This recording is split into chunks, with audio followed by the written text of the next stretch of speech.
하이솜입니다. 우리나라 대중문화, 한류의 물결이 얼마나 대단한지 그 위력을 제대로 체감할 수 있는 요즘입니다. 가장 쉽게 체감할 수 있는 방법은 바로 상대평가인데요. 프랑스 중부 지역 유력 일간지 라 누벨 르피블리크는 최근 프랑스 투르에서 대성공을 거둔 한국 페스티벌에 대해 특집 기사를 보도한 바 있는데, 이 기사에는 일본의 문화와 한류를 비교하는 대목이 있었습니다. 투르 에브네망은 지난 10년간 일본 페스티벌을 성공적으로 개최해온 단체인데, 일본 행사의 동생격 행사로 지난해 한국 페스티벌을 시작해보았다는 것이었는데요. 일본 대중문화를 소개하는 행사에 한국 버전을 만들어보자는 논의를 오래전부터 해오다가 올해 초에 시범적으로 이틀간 한국 페스티벌을 개최하게 되었다는 투르 에브네망은 행사 시작부터 폭발적인 반응을 확인했다는 것이었습니다. 실제로 한국 행사에는 일본 행사에서 볼 수 없는 수준의 규모로 개장 3시간 만에 2,000명이 넘는 인파가 몰렸다는 것이었는데요. 그래서 내년 2월로 예정된 제2회 한국여행 페스티벌은 지난해와 달리 3일 동안 진행하는 정식 행사로 격상되었는데, 그 배경은 한국 문화에 대한 프랑스인들의 열광적인 반응이란 것이었습니다. 그런데 무엇보다 한국 문화가 일본 문화와 다른 점은 일본 문화가 프랑스에서 인기를 끌게 되고 세계를 정복하게 되기까지는 상당한 시간과 투자가 필요했지만, 한국은 그보다 더 큰 인기를 더 짧은 시간 안에 이끌어냈다는 게 관계자의 평가였는데요. 특히 한국 문화는 코리안 웨이브라는 별칭이 붙을 정도이기에 오랜 시간 공들여 만들어진 일본 문화와는 차원이 다르며, 한류는 일본 문화의 인기를 단숨에 따라잡아 폭발적인 반응을 이끌어내고 있다는 것이었습니다.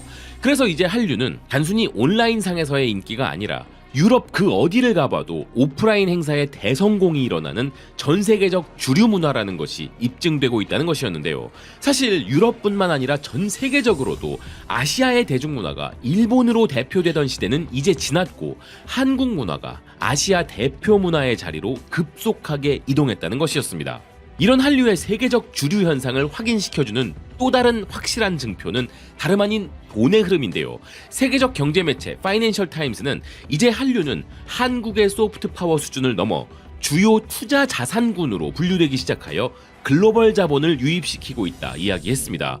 그 대표적인 예시로 미국 힙합씬의 살아있는 기준점이라 불리는 엄청난 거물이 한류에 투자하기로 결정했다는 것이었는데요.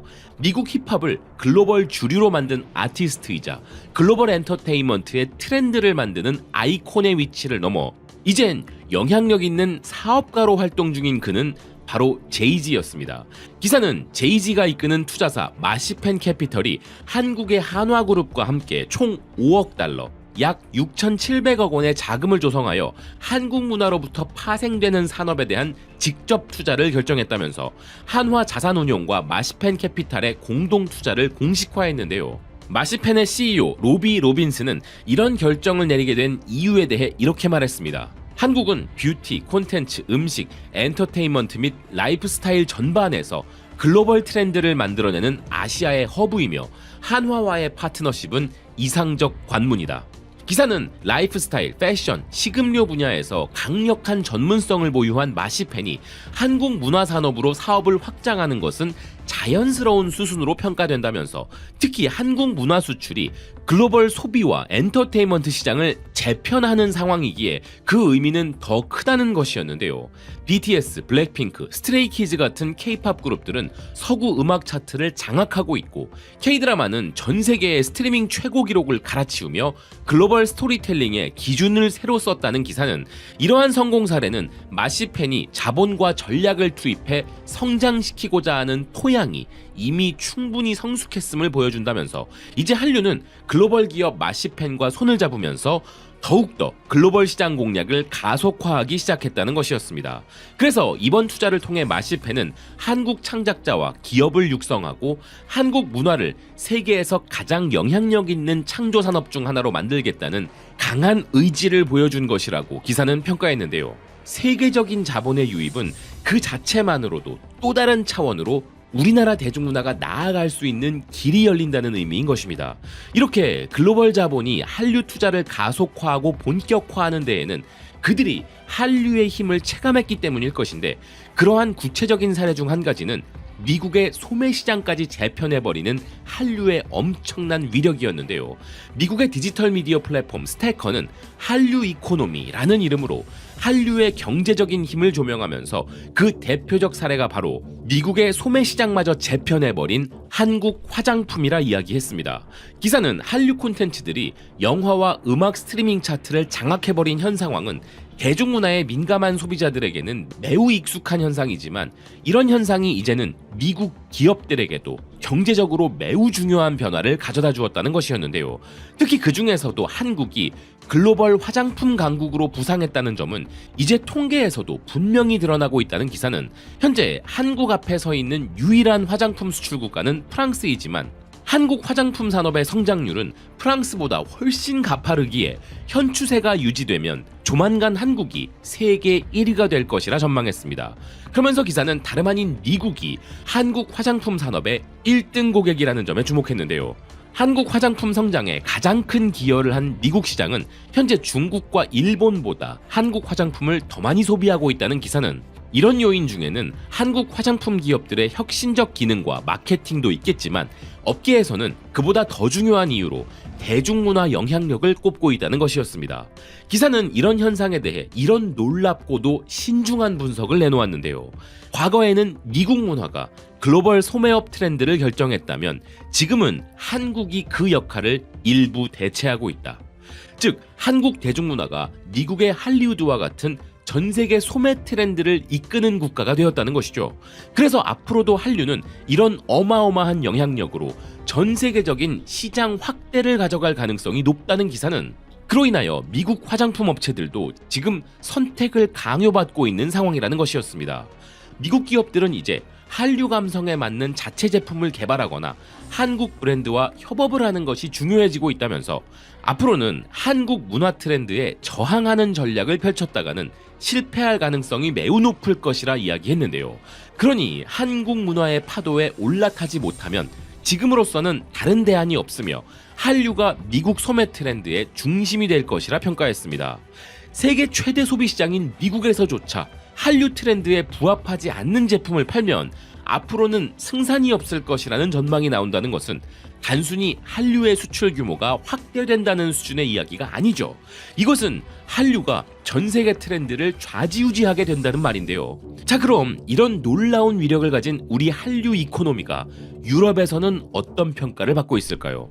이탈리아 최대 경제 비즈니스 일간지인 일솔레 벤티콰트로 올해 역시도 한국은 이제 트렌드를 설정하는 국가라고 평가하고 있었습니다.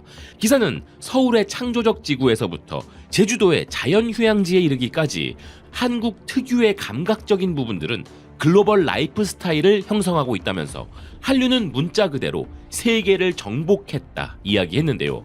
그리고 오늘날 이 창조적 흐름의 중심에는 한국의 패션, 뷰티, 웰니스가 있다는 기사는 이는 혁신과 전통 사이의 조화라는 한국적 미학을 반영한다는 것이었습니다. 그러면서 그 구체적 사례로 이 기사는 서울의 패션이 끊임없이 변화하고 있다는 점을 주목했는데요. 서울에서는 전통적인 명품 쇼핑 지구를 벗어난 또 다른 창의적인 지역들이 새로운 중심으로 떠오르고 있다는 기사는 과거에 산업 창고들이 즐비했던 성수동이라는 지역은 디자인 스튜디오와 컨셉 스토어, 팝업 쇼룸으로 변모했고 한남동은 고급 라이프 스타일의 글로벌 허브로 재탄생 중이며 이런 한국의 명소들은 단순한 소비가 아니라 경험 기반 문화 활동으로 발전하고 있다는 것이었습니다. 그래서 뷰티까지도 예술의 한 형태가 되고 장르로 돌변하는 곳이 바로 한국이라는 것이었는데요. 심지어 몸, 마음, 환경의 균형까지 포괄하는 한국의 럭셔리 라이프 스타일은 시대를 초월한다는 기사였습니다. 그래서 한국은 트렌드의 발산지가 되고 있다는 기사는 이제 한국은 콘텐츠 수출국 정도의 수준이 아니라 생활 양식과 문화 자체를 수출하는 단계로 진화했다면서 파리, 밀라노, 뉴욕에 이은 다음 트렌드가 되고 있다는 것이었는데요. 그러니 우리 대한민국은 이제 기존의 세계적 트렌드를 이끌던 국가들에게 위협적인 경쟁자로 올라선 것이 사실이며 트렌드 세터의 교본으로 인식되고 있는 상황입니다. 스페인의 지정학, 외교, 소프트 파워 및 국가 브랜딩 전문가 에두아르도 가르시아 역시도 스페인의 국제정치, 외교, 안보 전문 매체 데시프란도 라 게라를 통해 한류에 대한 심층 분석 칼럼을 게재했는데요. 필자는 한류가 이제 단순 문화 콘텐츠의 수준을 넘었고 문화 트렌드의 수준을 넘은 것도 당연하다면서 한류는 이제 한국의 외교 전략으로까지 진화한 진정한 소프트 파워의 모델이라 강조하고 있었습니다. 한류는 한국의 경제적 역량과 나란히 움직인다는 필자는 한국의 경제적인 힘과 문화적인 힘, 이 두 축이 맞물려 돌아가면서 대한민국이라는 국가 브랜드는 세계 최고 수준이 되었다는 것이었는데요. 이처럼 한류가 세계적인 유행이라는 표현으로는 한류의 진정한 힘을 설명하기에 너무나 부족해져 버린 것이 현실입니다. 지금 세계가 우리를 통해 보고 있는 것은 유행이 아닌 기준이고 소비가 아니라 설계이며 콘텐츠가 아니라 생활 양식인 것인데요. 한류는 이제 기호를 떠나 당연한 삶의 기준으로 올라섰으며 이제는 미국에서조차 기업들이 한류를 흡수하지 못하면 도태될 것이라는 경고까지 나오는 상황인 것입니다. 이런 것이 바로 대한민국 한류의 위상인데요. 그러니 이런 한류의 힘에 대해 우리가 자부심을 느끼는 것은 우리의 착각이 아닌 전 세계의 객관적 평가에 근거한 것입니다. 대한민국은 이제 앞서간 다른 나라의 팔로워가 아닌 전 세계가 따라오게 만드는 리더가 되었다는 생각입니다. 시청해주셔서 고맙습니다. 또 뵙겠습니다.